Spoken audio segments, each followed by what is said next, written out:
حضرت سلیمان علیہ السلام کو ایسی بے مثال حکومت اور سلطنت حاصل تھی کہ وہ صرف سارے دنیا پر ہی نہیں بلکہ جنات اور طور اور ہوا پر بھی ان کی حکومت تھی، مگر ان سب سامانوں کے باوجود موت سے ان کو بھی نجات نہیں تھی، اور یہی موت تو مقرر وقت پر آنی تھی۔ بیت المقدس کی تعمیر جو حضرت داؤد علیہ السلام نے شروع کی، ملک شام میں سے جس جگہ حضرت موسیٰ علیہ السلام کا خیمہ گاڑا گیا تھا، ٹھیک اسی جگہ حضرت داؤد علیہ السلام نے بیت المقدس کی بنیاد رکھی، مگر عمارات پوری ہونے سے قبل ہی حضرت داؤد علیہ السلام کی وفات کا وقت آ پہنچا، اور آپ نے اپنے فرزند حضرت سلیمان علیہ السلام کو اس عمارات کی تکمیل کی وصیت فرمائی۔ چنانچہ حضرت سلیمان علیہ السلام نے جنوں کی جماعت کو اس کام پر لگایا اور عمارات کی تعمیر ہوتی رہی۔ جنات کی طبیعت میں سرکشی غالب تھی۔ حضرت سلیمان علیہ السلام کے خوف سے جنات کام کرتے تھے۔ ان کی وفات کا جنات کو علم ہو جائے تو فوراً کام چھوڑ بیٹھیں اور تعمیر رہ جائے، یہاں تک کہ آپ کی وفات کا وقت بھی قریب آ گیا اور عمارات مکمل نہ ہو سکی تو آپ نے یہ دعا مانگی کہ الہی میری موت جنوں کی جماعت پر ظاہر نہ ہونے پائے، تاکہ وہ برابر عمارات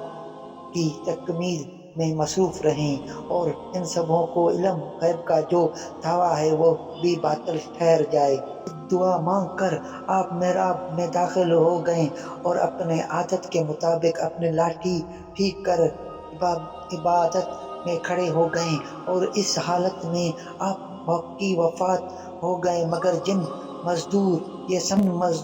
یہ سمجھ کر کہ آپ زندہ کھڑے ہوئے ہیں برابر کام میں مصروف رہیں، اور عرصے دراز تک آپ کا اس حالت میں رہنا جنوں کو گروہ کے لیے کچھ باعث حیرت اس لیے نہیں ہوا کہ وہ دیکھ چکے تھے کہ آپ ایک ماہ بلکہ کبھی کبھی دو ماہ برابر عبادت میں کھڑے رہا کرتے تھے، یہاں تک کہ حکم الہی دیمک نے آپ کے عصا کو کھا لیا اور عصا گر سے آپ کا جسم مبارک زمین پر آ گیا، اور اس وقت